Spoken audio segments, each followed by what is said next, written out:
Welcome back viewers, एक दफा फिर ट्रांसमिशन में खुशामदीद। हम गुफ्तगू कर रहे हैं कोरोना वायरस और इसके फैलाव की रोकथाम के लिए हुकूमती इकदाम, अवामी सतह पर हमें क्या करना चाहिए, समाजी फासलों को बरकरार कर रखना चाहिए। हुकूमत ने आज फैसला किया है कि अब 14 अप्रैल तक ये जो बंदिशें हैं ये बरकरार रहेंगी और इस हवाले से हम खुसूसी गुफ्तगू करेंगे। सूबाई वजीर सेहत पंजाब डॉक्टर यास्मीन राशिद साहब हमारे साथ मौजूद है। इससे कबल हुमैरा राना ने हमें ज्वाइन किया, इससे कबल रिजवान रौनक थे। डॉक्टर साहब आपको वेलकम करते हैं। आपका चूंकि दौरी आपकी जिम्मेदारी है, आप माशाल्लाह सूबाई वजीर सेहत हैं और पेशे के लिहाज से डॉक्टर भी हैं, तो हमारी आपसे बहुत से सवालात हमारे जहनों में। सबसे पहले तो डॉक्टर साहब बताइएगा कि पंजाब में अब जो सरकारी अदाद-ओ-शुमार है उसके मुताबिक 708 पेशेंट्स हैं, तो सबसे ज्यादा इस वक्त कोरोना वायरस का शिकार जो है वो पंजाब में लोग पाए जाते हैं। जाहिर बात है गुंजान आबाद सूबा है और सबसे ज्यादा आबादी के लिहाज से भी बड़ा सूबा है। ये एक तो बताइएगा कि इसकी क्या वजह है। दूसरा, ये जो सस्पेक्टेड पेशेंट्स की बात की जाती है, चूंकि आप डॉक्टर, इससे क्या मुराद ली जाती है? बताया गया कि पिछले 24 घंटे में 1000 से ज्यादा लोगों को में इजाफा हुआ है कोरोना वायरस का। इस हवाले से भी बताइएगा डॉक्टर यास्मीन राशिद साहिबा। सबसे पहले तो जी मैं आपको इस वक्त जो हमारा नंबर है पंजाब में वो 748 है, 748, क्योंकि रिजल्ट आते हैं, हमारी पूरी कोशिश होती है कि आवाम तक ये रिजल्ट ज़रूर पहुँचे। इन 748 के अंदर तकरीबन 344 वो लोग हैं जो क्वारंटीन में हैं, जिसमें जैसे अब जो तबलीगी इज्तिमा वाले हैं उनके 41 केस हो गए हैं और जो मुल्तान वाले थे उनका 91 पे चले गए। इस वक्त पंजाब के अंदर जिन शहरों में सबसे ज़्यादा कोरोना वायरस का प्रॉब्लम है वो एक लाहौर है। लाहौर के में इस वक्त हमारे पास 167 है। उसके बाद गुजरात है जहाँ 86 है। उसके बाद रावलपिंडी 44 और फिर जेलम जिसमें 28 है।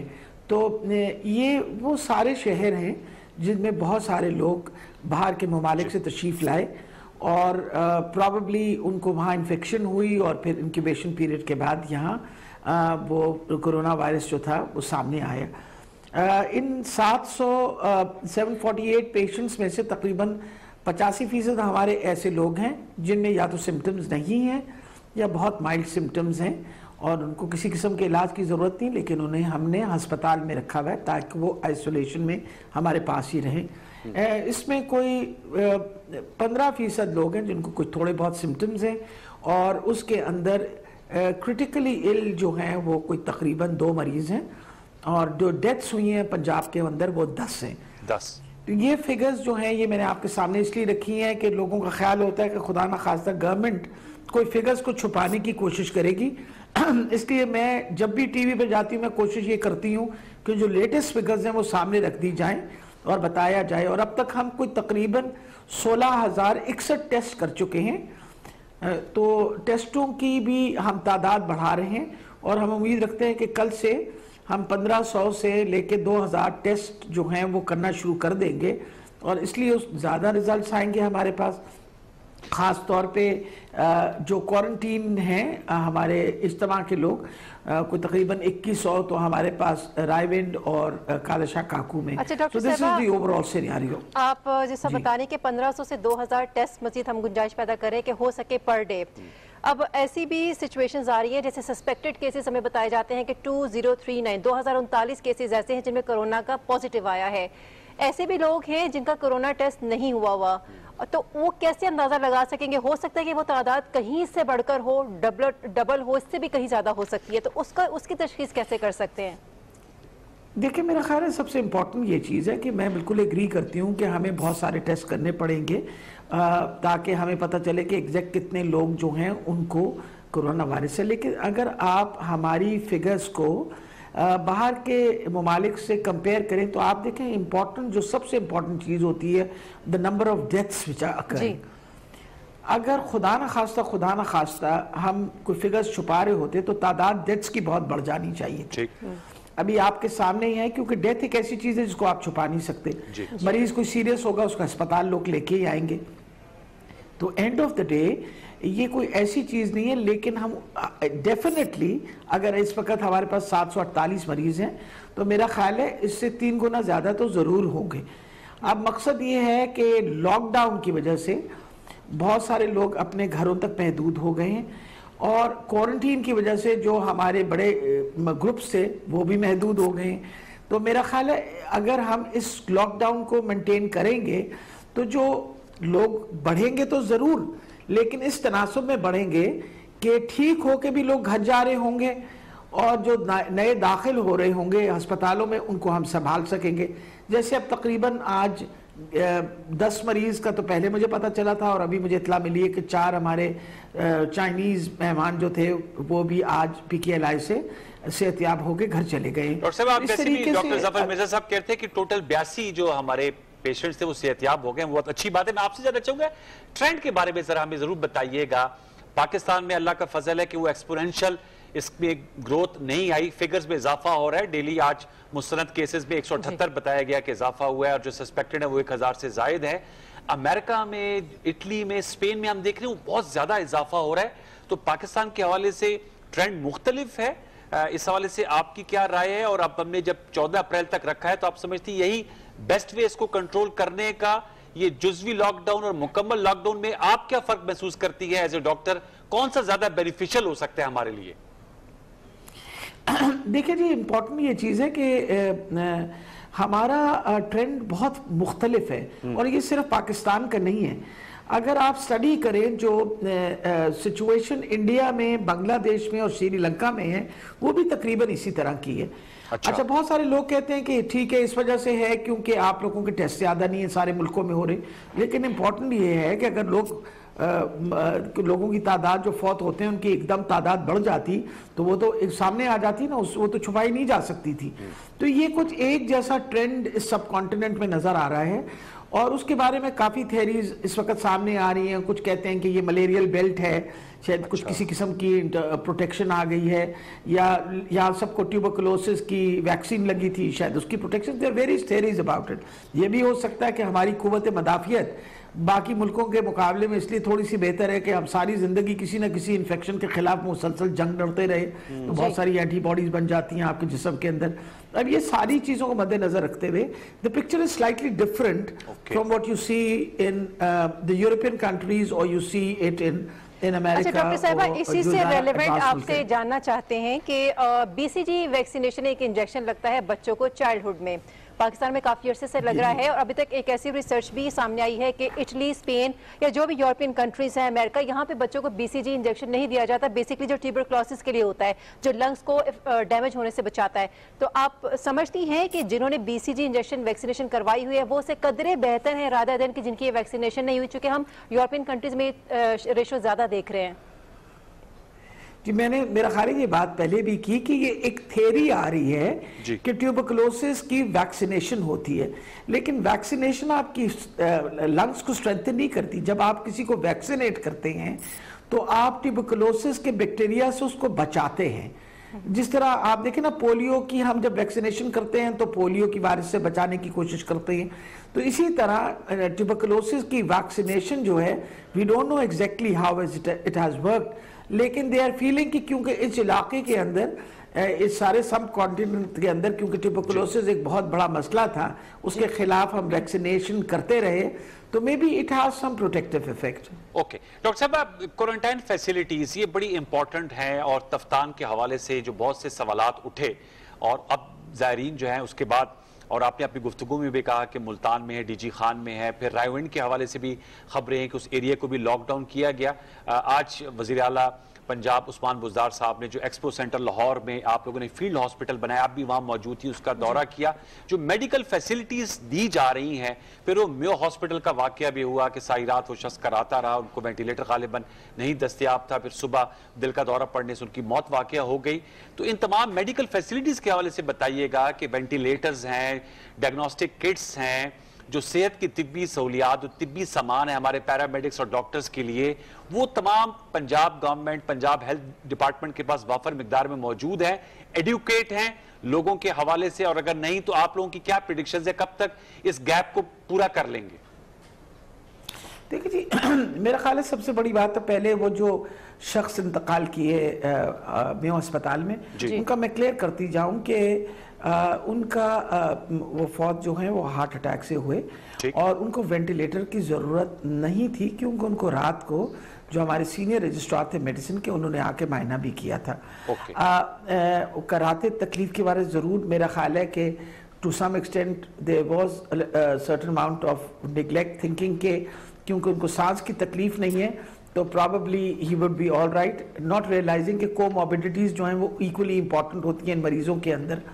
अब रहा जहाँ तक सहूलत का ताल्लुक, तो मैं आपको यकीन से कहती हूँ कि इस वक्त पंजाब के पास तकरीबन हमारे पास 250 वेंटिलेटर्स सिर्फ मखसूस हमने किए हुए हैं कोरोना के पेशेंट्स के लिए।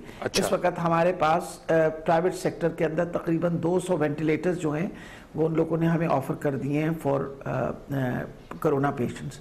अल्हम्दुलिल्लाह इस वक्त हमारे एक पेशेंट जो है जो क्रिटिकल है, he is on the went, otherwise कोई मरीज वेंटिलेटर पे नहीं है। इस वजह से नहीं है कि भैया हमारे पास वेंट्स नहीं है, इस वक्त से कि उनमें से कोई ऐसा मरीज सीरियस नहीं है जिसको हम वेंटिलेटर पे डालें। अच्छा डॉक्टर साहब, कहीं मुहिम बार बार चलाई जा रही है जिसमें कहा जा रहा है कि अपने हाथों को प्रॉपर्ली धोएं, 20 सेकंड तक धोएं, छींक आए या खांसी या टिश्यू पेपर रखें, कोनी के अंदर अपना मुंह कर लें। अमेरिका में नेशनल इंस्टीट्यूट ऑफ हेल्थ के एक माहिर हैं, उन्होंने तहकीक की है जिसके मुताबिक वो कहते हैं कि जब हम खांसते हैं तो खांसी करने के बाद वो जो पार्टिकल्स हैं या जो कह सकते हैं कि वो हवा के अंदर मौलिक रहते हैं कुछ अरसे के लिए, क्योंकि पहले ये कहा जा रहा था कि ये एयरबोर्न नहीं है, लेकिन अब ये तासुर दिया जा रहा है कि एयरबोर्न है। खांसी करते हुए हवा में कुछ इसके जो कतरे हैं वो रहते हैं, अगर हवा तेज चले या बारिश हो जाए तो वो बैठ जाते हैं सरफेस के ऊपर आके। तो ये तासुर भी कहाँ तक सही है कि ये एयरबोर्न है और ये खांसी करते हुए ट्रांसमिट करता है पार्टिकल्स को दूसरे पर्सन के अंदर? देखिए मकसद ये कि ये तो पहले दिन से हमें पता था कि एयरबोर्न है, क्योंकि जब आप करते हैं ना ये खांसते हैं तो जो ड्रॉपलेट्स हैं, ये ड्रॉपलेट इन्फेक्शन है, जब आप खांसते हैं तो the droplets remain suspended for little bit in the air, और अगर कोई बंदा ज़्यादा करीब हो, तभी तो सोशल डिस्टेंसिंग की बात कर रहे हैं, 3 मीटर से आप दूर होंगे तो you might escape those droplets, they will remain suspended, और अगर आप उनको इनहेल कर लेंगे तो फिर चांसेस हैं कि आप भी वायरस कैच कर लेंगे। तो ये तो हमें पहले दिन का पता, तभी पहले दिन से यही कह रहे हैं कि अगर आपको खांसी जुकाम है तो आप मेहरबानी करके मास्क पहन लीजिए, और अगर आप मिल भी रहे हैं तो हाथ ना मिलाइए एक दूसरे से। अगर इंसान घर में बंद है, कहीं उनका कोई एक्टिविटी नहीं है, घर में है, अगर उसको खांसी आ जाती है या थोड़े बहुत फ्लू हो जाता है, छींकें आ जाती हैं, तो क्या ये उतना ही सस्पेक्टेड है, उतना ही डेंजरस है, या इसको हम आम सिम्टम समझ सकते हैं?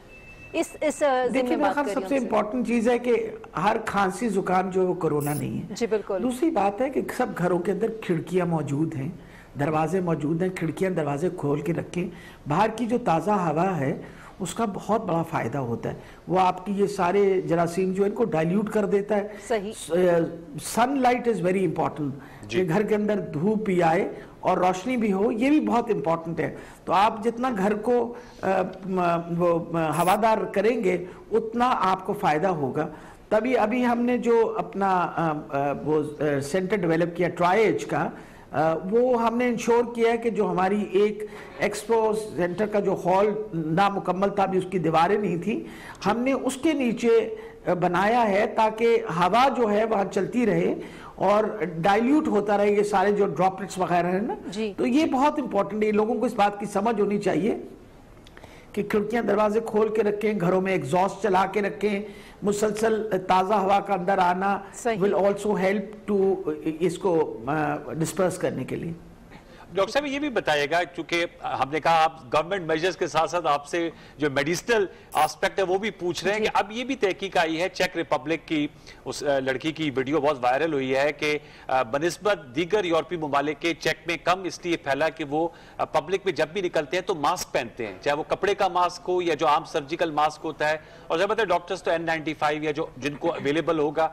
आप भी यही सजेस्ट करेंगी कि इसकी एक्सपोनेंशियल ग्रोथ को रोकने के लिए जो भी पब्लिक में निकलता है किसी भी काम की गर्ज से, बिला जरूरत तो वैसे भी नहीं निकलना चाहिए, वो मास्क जरूर पहने? Is it necessary? पहले ये कहा जा रहा था कि मास्क सिर्फ वो लोग पहने जिनको नजला है या जिनको कुछ इलामात हैं, अब तो ये भी कहा जा रहा है कि आप वैसे भी बाहर निकले तो मास्क पहने। What do you suggest? देखिए, मेरा ख्याल है इस वक्त जो जिस तरह की फिगर्स सामने आ रही हैं, जितनी एहतियात करी जाए उतनी बेहतर, और जितनी अच्छी सजेशंस आती हैं उनको हमको ले लेना चाहिए। और अच्छी बात है, अगर ज़्यादा लोग मास्क पहनेंगे तो शायद स्प्रेड जो है बहुत हद तक हम कंट्रोल कर पाएंगे, क्योंकि अभी तो ये नहीं पता ना किसको कोरोना है किसको नहीं है। Yes. तो अगर आप सारे मास्क पहन लेंगे तो कम से कम जो ड्रॉपलेट इन्फेक्शन है to quite an extent it can be controlled. तो मेरा ख्याल है दैट इज इम्पोर्टेंट फ्रॉम जो मैंने भी वो वीडियो देखी थी, इट्स वेरी इंटरेस्टिंग वीडियो। और मेरा ख्याल है लोगों ने भी अक्लमंदी की है कि अब आपको मेजॉरिटी लोग कोई ना कोई मास्क पहने हुए नजर आते हैं। तो अल्लाह करे कि ये इस तरह की छोटी छोटी हिफाजती तदाबीरों के साथ बहुत हद तक अगर हम कंट्रोल कर पाएँ तो शायद वो जो कर्व है, जो ट्रेजेक्ट्री बन रही थी पहले हमारी, वो बहुत हद तक फ्लैटन हो जाएगी। मरीज तो आएंगे, उसके बारे में तो देखिए कोई शक व शुबा नहीं होना चाहिए।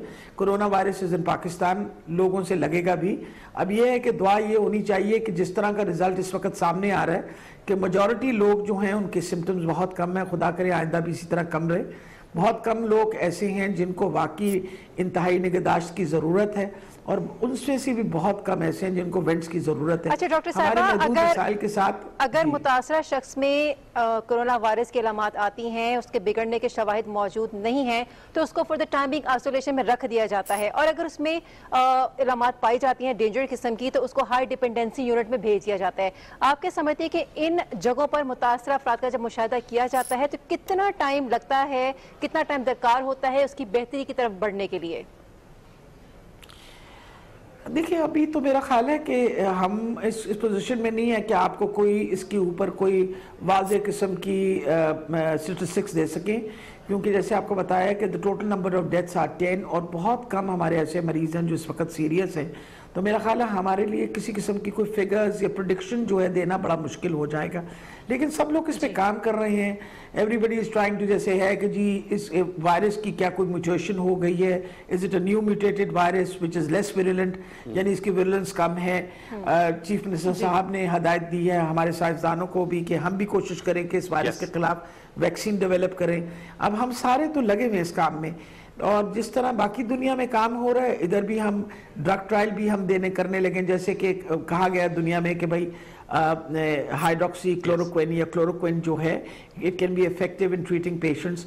तो अब हम एक ड्रग ट्रायल भी करेंगे मेयो हॉस्पिटल, और ये जो हमारा कोरोना हॉस्पिटल बना है एक्सपो में, उनके जो मरीज हैं उनके ऊपर ट्रायल जरूर करेंगे। अच्छा डॉक्टर साहब, ये तो आप बहुत अच्छे स्टेप्स उठा रहे हैं, बड़े अच्छे इनिशिएटिव्स हैं आप ले रहे हैं। डॉक्टर ताहिर शमसी से भी बात हुई, वो ये कहते हैं कि जो प्लाज्मा का एक इलाज लेकर आ रहे हैं कि वो उस तरह से एंटीबॉडीज डेवलप करता है, दूसरे पेशेंट को देते हैं, वो रिकवर करने में आसानी हो जाती है। एक तो ये बताइएगा कि ये ट्रीटमेंट किस हद तक फिजिबल है, इसके ऊपर कितनी लागत आएगी, और दूसरा ये कि अगर जिस पेशेंट से आप प्लाज्मा ले रहे हैं कितनी गारंटी है कि 100% वो हेल्थी है, उसके अंदर कोई बीमारी नहीं है, उसको कोई किसी किस्म का कोई आर्जा लाहिक नहीं है?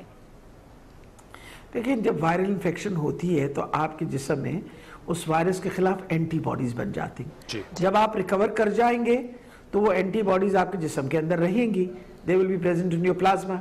अब ये एक थ्योरी थी, और इस थ्योरी के बेसिस के ऊपर चाइना के अंदर भी एक्सपेरिमेंट हुआ था कि भाई जिन लोगों ने रिकवर किया उनका प्लाज्मा लिया गया, और जो ज़रा सिवियरली इल लोग थे उनको ये प्लाज्मा दिया गया, और देखा गया कि उनके अंदर रिकवरी के चांसेस बहुत। इस पे पेपर्स प्रिंट हुए, इस पे पेपर्स पब्लिश, जॉन हॉपकिंस ने भी एक पेपर पब्लिश किया है। ये सारी चीज़ें ताहिर शमसी साहब से मेरी बड़ी डिटेल डिस्कशन हुई है। सबसे इंपॉर्टेंट तो चीज़ ये है कि अब आपको रिकवर्ड पेशेंट्स चाहिए होंगे जिनसे आपने प्लाज्मा लेना है, तो जैसे जैसे तादाद बढ़ेगी वो देखा जाएगा। लेकिन एक जो एडिशनल हमें एडवांटेज होने लगा है वो ये है कि चाइनीज टीम्स आई हुई हैं, डॉक्टर्स जिन्होंने काम किया कोरोना वायरस के साथ और पाकिस्तान में इस वक्त हैं, और उनके साथ हम सारे डॉक्टर्स की पूरे सूबों में मीटिंग हो रही है। हमारी भी 4th और 5th को शेड्यूल्ड है, और ये सारे सवाल का हम उनसे जवाब भी ज़रूर लेंगे, क्योंकि उनसे ज़्यादा इस वक्त मेरे ख्याल दुनिया में किसी के पास एक्सपीरियंस नहीं है how have they dealt with corona virus and what are the steps which have they taken. वो ये हमें बता सकेंगे कि हाउ इफेक्टिव ये हाइड्रोक्सी क्लोरोक्विन कितना इफेक्टिव रहा, क्लोरोक्विन कितना इफेक्टिव रहा, प्लाज्माफेरेसिस कितना इफेक्टिव रहा। तो ये चीजें जब हम उनके साथ शेयर करेंगे तो we'll be in a better position to talk about it. अच्छा डॉक्टर साहब, आपने कहा कि रावलपिंडी, जेएलएम, लाहौर और गुजरात सबसे ज्यादा इससे मुतासिर हुए हैं, तो उस हवाले से आप लोगों ने स्पेसिफिकली इन डिस्ट्रिक्ट्स के लिए क्या कोई स्पेशल मेजर्स लिए हैं? क्योंकि ये यहाँ पर ज्यादातर यूरोप से भी लोग आए हैं और इस्लामाबाद में तो ज़ाहिर बात है वो तो पंजाब के एरिया में नहीं आता, लेकिन ये जो 4 शहर आपने बताए हैं, कुछ स्पेसिफिक मेजर्स आप शेयर करेंगी, कोई इस हवाले से लिए गए हैं? हेल्थ इमरजेंसी तो आपने नाफिज की हुई है सूबे भर में। देखिए जी, सबसे इम्पोर्टेंट ये चीज़ है कि जहाँ तक लाहौर का ताल्लुक है, जिसके पास सबसे बड़े नंबर हैं, उसमें हमने आपके सामने आज एक बिल्कुल मखसूस अस्पताल जिससे सिर्फ कोरोना के पेशेंट्स के लिए ट्रीटमेंट 1000 बेडेड कैंप हॉस्पिटल तैयार होके आज शुरू हो गया। इसी तरीके से मेयो अस्पताल जो कि जी फाल हो गया। आज तो हमने लोगों को इश्तिहारों के थ्रू भी और टेलीविजन के थ्रू भी कहा है कि आप मेहरबानी करके आप आइए, वहाँ अपना एग्जामिनेशन भी करवाएं, जिनको कोई शक है कि कहीं खुदा ना खास्ता उनको कोरोना वायरस ना हो तो वो आए। इसी तरीके से एक मखसूस यानी वो बिल्कुल मखसूस सिर्फ कोरोना के लिए, उसका नाम ही कोरोना हॉस्पिटल है। अच्छा, जहां तक इट्स अ फील्ड हॉस्पिटल। फिर सबसे बड़ी ये बात है कि जहां तक मेयो अस्पताल का ताल्लुक है, ये लाहौर का सबसे बड़ा अस्पताल है। ये basically it is a 2700 bedded hospital. इसके अंदर कोई तकरीबन 700 बेड्स मखसूस कर दिए गए सिर्फ कोरोना के लिए, और इस वक्त सबसे बड़ी तादाद जो मरीजों की दाखिल है वो मेयो अस्पताल के अंदर दाखिल है। उनका पूरा आउटडोर जो है उसको कन्वर्ट कर दिया गया है into an outdoor for corona virus, ताकि लोग इधर उधर अस्पतालों में ना फिरे, इन 2 अस्पतालों में कंसंट्रेट हो जाएं। तो बाकी हमारे जो 4 अस्पताल हैं शहर के बड़े अस्पताल, वो और बीमारियों को भी ट्रीट करें। अब कोई लोगों ने बीमार होना तो बंद नहीं किया ना, और भी बहुत सारे मसले हैं। दिल की तकलीफ है, शुगर की तकलीफ है, लोगों को ब्लड प्रेशर की है, स्ट्रोक हो गया है, किसी को अपेंडिक्स का प्रॉब्लम हो गया, तो we have to look after those people also. तो हम चाहते हैं कि हमारी बाकी अस्पतालों की इमरजेंसीज में और जो आउटडोर्स है वो खुले, ताकि बाकी लोग अपना इलाज करवाना शुरू करें। एक तो ये बात हो गई। दूसरी इंपॉर्टेंट ये है कि PKLI में तकरीबन इस वक्त 200 बेड तैयार कर दिए गए हैं, और जो इंतहाई निगहदाश्त यूनिट है उनकी सबसे बड़ी है, और वहाँ एक पर्टिकुलरली लैब जो आज से काम कर रहा है वो लेवल 3 का लैब काम कर रहा है, और they will be able to do a large number of test there also. फिर इसी तरह रावलपिंडी के अंदर एक मखसूस अस्पताल जो यूरोलॉजी का हॉस्पिटल बन रहा था, उसको मखसूस करके कोरोना हॉस्पिटल बना दिया गया। इस वक्त मेजॉरिटी पेशेंट्स वहाँ ही दाखिल हैं। अब हम इसके ऊपर काम करने लगे हैं। क्वारंटीन सेंटर्स गुजरात के लिए भी डेवलप हुए हुए हैं, आइसोलेशन सेंटर्स भी, और इसी तरह JLM के लिए, और हम कोशिश कर रहे हैं कि वहाँ बेहतर सहूलतें दें, ताकि डॉक्टर्स जो हैं जिन्होंने सिर्फ कोविड यानी कोरोना वायरस के साथ डील करना है, दे शुड भी, उनकी तादाद भी ज्यादा हो, उनका रोस्टर भी आसान हो, और उनके लिए प्रोटेक्टिव इक्विपमेंट वगैरह जो है उसकी भी सारी बंदोबस्त कर रहे हैं। डॉक्टर साहब इस वक्त 7 जी आपने, मैं चाहूंगा तबलीगी इज्तिमा के हवाले से भी बताइएगा। रायवेंड के हवाले से कुछ इस हवाले से खबरें आ रही थी, उसको लॉकडाउन किया गया है, जो वहां पर लोग इसका शिकार हैं उनका इलाज किया जा रहा है, कुछ इस हवाले से अपडेट देंगी? क्योंकि चौधरी परवेज इलाही साहब जो स्पीकर पंजाब असम्बली, उन्होंने भी बयान दिया कि इनको मिसट्रीट नहीं करना चाहिए। तो कुछ इस हवाले से कोई अपडेट है जो रायवेंड में और तबलीगी इज्तिमा में लोगों में फैला कोरोना वायरस? देखिए, इम्पॉर्टेंट ये चीज़ है कि तकरीबन 2100 से 2200 लोग ऐसे हैं जो रायवेंड के इज्तिमा के बाद वहाँ मौजूद थे, क्योंकि कहीं और वो गए नहीं। अच्छा। उनमें से एक बहुत बड़ा नंबर जो है वो हमने जो बहुत अच्छा हमारा क्वारंटीन सेंटर जो है वो काला शाखा में डेवलप हुआ है। वहाँ तकरीबन 900 लोग उधर शिफ्ट कर दिए कि उनको आइसोलेट कर दिया गया। इसी तरह इधर भी आइसोलेट किया है। अब उन सारों के टेस्ट कर रहे हैं, और जो तकरीबन 101 टेस्ट हुए हैं उसमें से 41 लोग जो है पॉजिटिव निकले। 7 ऐसे थे जिनको माइल्ड सिम्टम्स थे, और वो 7 के 7 जो हैं वो इस वक्त मेयो अस्पताल में हमारे पास दाखिल हैं। हम तो किसी को परेशान करने की कोशिश नहीं कर रहे। लोग जब रेजिस्ट करते हैं और लोग इस डर के मारे के खुदादा ने उनको अस्पताल में ले जाके हमने क्या करना है, वो जब इसमें प्रॉब्लम डालते हैं, हेल्थ अथॉरिटीज जो हैं उनको ये ऑर्डर है कि भाई अगर एक बंदे को कोरोना वायरस पॉजिटिव है तो अभी तो हम उसको आइसोलेट घर पे नहीं होने देंगे, हम अपने पास लाएंगे। बहुत सारे ऐसे लोग हैं जिनको शायद हमारे अस्पताल नहीं पसंद, तो हमने तो उनके लिए प्राइवेट अस्पतालों के डॉक्टर यास्मीन राशिद, आप लोग बहुत ज्यादा एफर्ट्स कर रहे हैं। पंजाब हुकूमत इंतहाई अहसन इकदाम भी उठा रही है, और हम देख रहे हैं कि जिस तरह से मरीजों का आप ख्याल रख रहे हैं, आइसोलेशन में भी लेके जा रहे हैं, जहां वेंटिलेटर्स की जरूरत है उनको मुहैया भी किए जा रहे हैं। हम सल्यूट करते हैं आपको भी, तमाम डॉक्टर्स को भी, तिब्बी अमले को भी, पुलिस को भी, तमाम जो अफराद फ्रंट लाइन पर इस वक्त काम कर रहे हैं उन सबको हम सलाम पेश करते हैं। बहुत शुक्रिया आपने PTV न्यूज से बात की।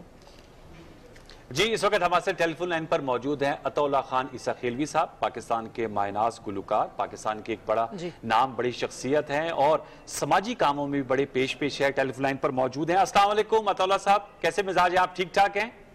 वालेकुम अस्सलाम अनवर भाई, कैसे हैं आप? खैरियत? बस अल्लाह का फजल। आपसे पहले भी बात हुई थी तो उस हवाले से यही बात हो रही थी कि किस तरह इस वबाई मर्ज का हम मुकाबला कर सके। तो अता साहब बताइएगा, आप ईसा खेल में मौजूद आपने शुरू की हुई है समाजी, क्योंकि आप इस वक्त वक्त है कि हम उन लोगों की मदद करें जो दिहाड़ीदार थे, क्योंकि अब हुकूमत ने फैसला किया कि 14 अप्रैल तक लॉकडाउन, जुज़वी लॉकडाउन रहेगा, समाजी फासले भी बरकरार रहेंगे, लोग घरों में भी महदूद रहेंगे। इसकी वजह से जो डेली वेजर है वो बहुत ज्यादा पिस रहा है। उसके लिए आप भी आगे बढ़े, कुछ बताइएगा और लोगों को क्या मैसेज देंगे कि वो किस तरह अपने हल्का अहबाब में या जो असर रसूख वाले लोग हैं वो कैसे ऐसे लोगों की मदद कर सकते हैं। अनवर भाई, मेरी तो पिछले एक हफ्ते से ये काम शुरू है, हफ्ता 10 दिन से। मेरा जहाँ जहाँ कोई सुनने वाला है, प्यार करने वाला है, मेरा याराना है, दोस्ती है, मैं सबको ये कर रहा हूँ कि अपने गांव का ख्याल रखें। गांव का नहीं रख सकते, मोहल्ले का रखें, मोहल्ले का नहीं रख सकते, कम से कम अपने पड़ोसी का ही ख्याल रखें जी। तो इस सिलसिले में मेरी जो औकात है, मैं अपने औकात के मुताबिक काम कर रहा हूँ यहाँ पे। और पूरी दुनिया से दोस्त जो है वो मुझे डोनेशन भेज रहे हैं। वो भी अपने जहाँ जो लेबर क्लास जैसा आपने कहा है जी। और उसके अलावा जो यतीम और बेवा हैं खवातीन, वो तो ऑलरेडी मेरे पास फहरिस्त मौजूद हैं, वो मैं जो कर सकता हूँ मैं कर रहा हूँ। राशन पैक्स बनाकर दे रहे हैं अतौला साहब, कैश पेमेंट कर रहे हैं, क्या बेहतर होगा? लोगों को क्या कहेंगे, किस तरह उनकी मदद की जाए?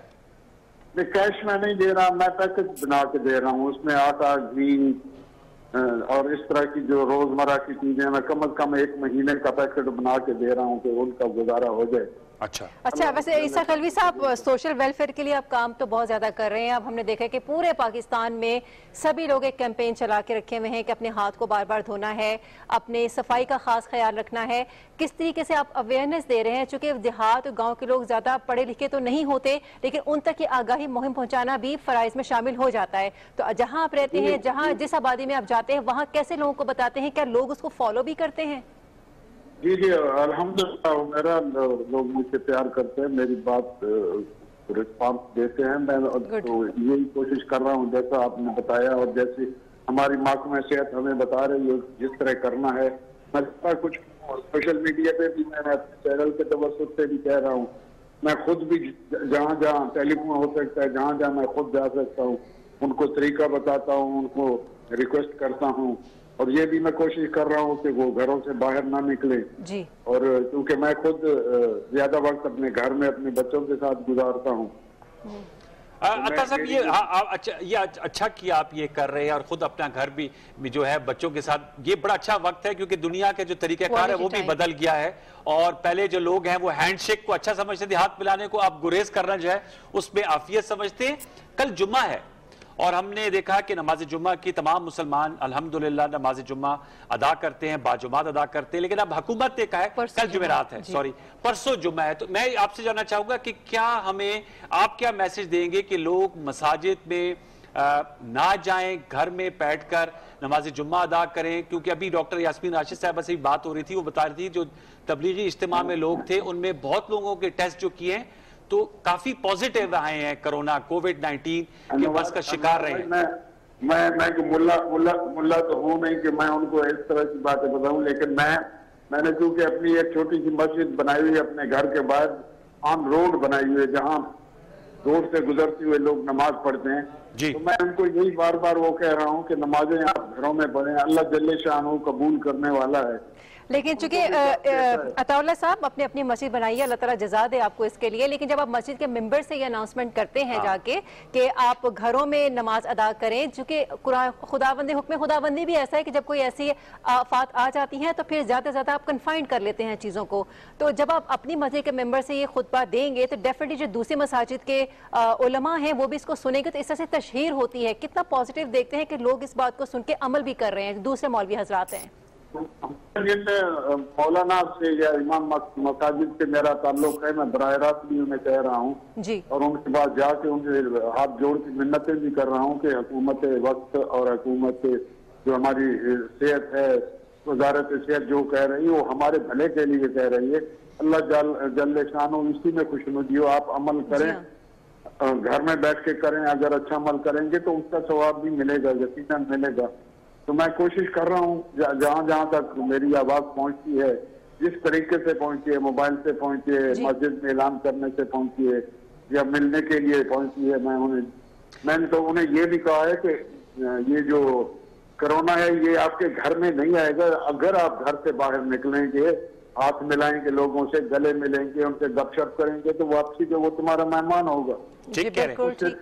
अता साहब ये बताएगा कि हमारे इस वक्त हमारे कौमी इत्तेहाद की कितनी जरूरत है और तमाम हुकूमतें, सूबाई हुकूमतें और वफाकी हुकूमत मिलकर इकट्ठा एक्शन ले। अब खबर ये भी आ रही है कि सिंध हुकूमत ने जुम्मे के रोज जो है वो 12 से 3 बजे तक कंप्लीट लॉकडाउन का कहा है, जबकि दूसरे सूबों में जुजवी लॉकडाउन है, पंजाब में, वफाक में भी। आप समझते हैं इस वक्त है कि ऐसे फैसले करें जो एक जैसे हों और पूरे मुल्क में उसका एक जैसा इतलाक हो ताकि इसका फायदा मिले? ये अनवर भाई, ये सियासत का वक्त नहीं है, ये तो अमल का वक्त है। हमें एक दूसरे का सोचना चाहिए। नजरियात अपनी जगह पे, उसका भी बहुत वक्त आज अल्लाह खैरियत से इस आफत को टाले तो वक्त है, फिर अपने अपने नजरियात दूसरों तक पहुंचाएंगे। लेकिन इस वक्त तो सिर्फ एक बात पहुंचानी चाहिए कि हम एक होके रहें, अल्लाह और रसूल की तरह। अल्लाह एक है, रसूल एक है, कुरान एक है, तो हम भी एक कौम बन के रहें। तो हम ज्यादा एक दूसरे का ख्याल रखें, एक दूसरे कोई अगर अच्छी बात कर रहा है तो उसकी बात पे अमल करना चाहिए। तो अल्लाह जल्ले शानो हमें हिम्मत दे। वैसे ये कौम है तो ऐसे मौकों पे इकट्ठे होने वाली कौम है, जिसको मैं सलूट करता हूँ, क्योंकि मैंने सैलाब में भी देखा, फिर जलजला में भी देखा। तो ये कौम जिस तरह मुत्तहिद होती है, आज भी मुत्तहिद होने की अल्लाह ताला हमारे ये जो सियासी लीडरान है इन्हें अल्लाह कोई हिम्मत और तौफीक दे। पॉइंट्स को यहाँ पे सियासी स्कोरिंग नहीं होनी चाहिए। अच्छा ताला साहब, कोई ऐसा मौजू जो आपको तशवीश में मुब्तला कर रहा हो? यकीनन बार बार उस बात को करना एक कुदरती फेल होता है, इंसान का ध्यान भी वहीं पर जाता है, चाहे वो माहौलियाती तब्दीली हो या कोई भी बात हो, उसका जिक्र होता है। ऐसे में जो नुस्खा काम आ सकता है वो ये है कि आप लोगों को मनफी सोचों से दूर रखें। कितना पॉजिटिव रोल है आपका इस सूरत हाल के हवाले से भी, चूंकि ब्लड प्रेशर भी इससे कंट्रोल में रहता है, अदरवाइज इंसान सोच सोच के ब्लड प्रेशर का ही मरीज बन जाए, जिस तरह से होता है, एक साइकोलॉजिकल इफेक्ट आ रहा है इसके ऊपर। इस हवाले से क्या किरदार है? ये भी मैं कोशिश कर रहा हूँ कि उन्हें हिम्मत दिलाऊं और हौसला दिलाऊं कि इस तरह के गुनगुना के नहीं आप हिम्मत दिलाते उनको, हमारे भी नाज़रीन को कुछ गुनगुना के आप हिम्मत दिलवाएं, ताकि जो पाकिस्तान टेलीविजन की तो बड़ी वास्ट व्यूअरशिप है, दूर दराज के इलाकों में भी जाता है। कोरोना पे गाने भी बना दिया, आप भी कुछ ऐसे निकाल लीजिए कुछ, अगर आप हमारे साथ शेयर कर सकते हैं इस वक्त।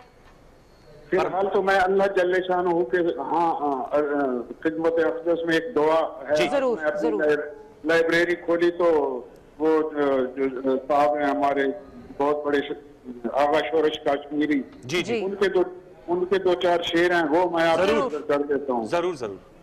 इस वक्त दुआ की जरूरत है, दवा से ज्यादा। रहम कर अपने न आई न करम को भूल जा, हम तुझे भूले हमें क्यों, तू न हमको भूल जा।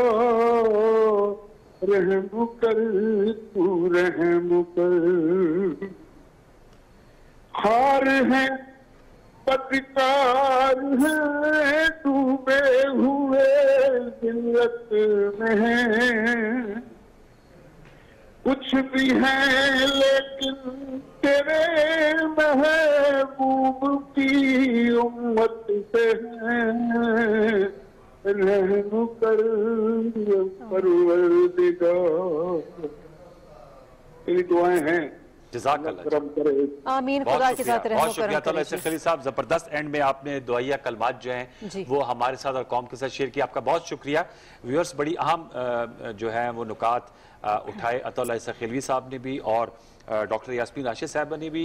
मेरा अब हमारा काम यह है कि लोगों को मोटिवेट करना। आपने बिल्कुल सही कहा कि लोगों को डिप्रेशन में भी नहीं मुब्तला करना, क्योंकि मैं एक मेडिकल रिसर्च पढ़ रहा था कि अगर आप मायूस होंगे तो जो आपका इम्यून सिस्टम है, जो कुव्वत मुदाफ़ियत है आपकी, वो भी बड़ी बुरी तरह मुतासर होता है। और कोरोना वायरस से, जैसे वज़ीर आज़म साहब भी कहते हैं, पूरी कौम का नारा है कि इससे डरना नहीं, लड़ना नहीं, उसके साथ साथ अल्लाह ताला से भी माफी मांगनी है कि ये जो एक अजाब इलाही के तौर पे वबा पूरी दुनिया में 200 से ज्यादा मुल्कों में फैल गई है, इसका तमाम, मैं तो ये कहूंगा कि मजहबी इख्तलाफात से बालातर होकर, तमाम मसलकी इख्तलाफात से बालातर होकर, तमाम ग्रोही इख्तलाफात से बालातर होकर सबके लिए इससे परेशानी से बाहर निकलने का कोई अल्लाह ताला सबब पैदा करे और अल्लाह ताला इसमें अपने हम सबको अपने हिफ्ज़ मान में भी रखे। अनवर, जाते जाते अपने नाज़रीन को ये भी कहते जाएं कि आप घर में हैं, आप महफूज हैं, आप घर में ही रखिए, घर में रहते हुए अपने इम्यून सिस्टम को स्ट्रॉन्ग कीजिए, आप लेमन जूस पीजिए, आप विटामिन सी का इस्तेमाल कीजिए, खजूरें खाइए, आप कलौंजी खाइए, आप वो तमाम चीज़ें जो आपके घर में दस्तयाब हैं, शहद लीजिए आप। अल्लाह ताला ने हर चीज़ में शिफा रखी है, भरोसा रखिए, अपने ऊपर भी रखिए भरोसा, अल्लाह ताला पर भी भरोसा रखिए, यकीनन हम इस वबा से बहुत जल्द निजात पा लेंगे इंशाअल्लाह। और आपने बिल्कुल सही कहा, और उसके साथ साथ मेरी ये भी दरख्वास्त होगी, क्योंकि मैं खुद भी जाके अपनी चीजें खुद खरीदता हूँ, महंगाई में कमी लाने के लिए जखीरा अंदोजी प्लीज मत कीजिए। महंगी चीजें ये जितनी भी हुमैरा ने बताई है बड़ी जबरदस्त चीजें हैं, लेकिन ये मुंह मांगे दामों मिल रही हैं, तो खुदारा जो हमारे ताजिर बरादरी है वो भी आजकल के दिनों में थोड़ा सा जिसे कहते हैं हाथ हौला रखें और रियायत के साथ लोगों को दें। और सबसे बढ़कर एंड में फिर हम अपील करेंगे, जो दिहाड़ीदार लोग इस वक्त बेरोजगार हैं, चाहे वो किसी सैलून में काम करते थे, किसी टायर शॉप पे काम करते थे, इलेक्ट्रॉनिक्स की दुकान पे काम करते थे, उनके लिए आप राशन, जैसे अतौला इसखली साहब कह रहे, राशन कार्ड के जरिए, राशन पैकेज के जरिए माली मामलत कर सकते हैं, जरूर कीजिए। ठीक है नाज़रीन, ट्रांसमिशन का फिल वक्त टाइम खत्म हो रहा है, अब आप खबरनामा देख सकेंगे। खबरनामे के बाद ट्रांसमिशन का सिलसिला दोबारा से जारी रहेगा, हमारे साथ रहिएगा। अल्लाह हाफिज।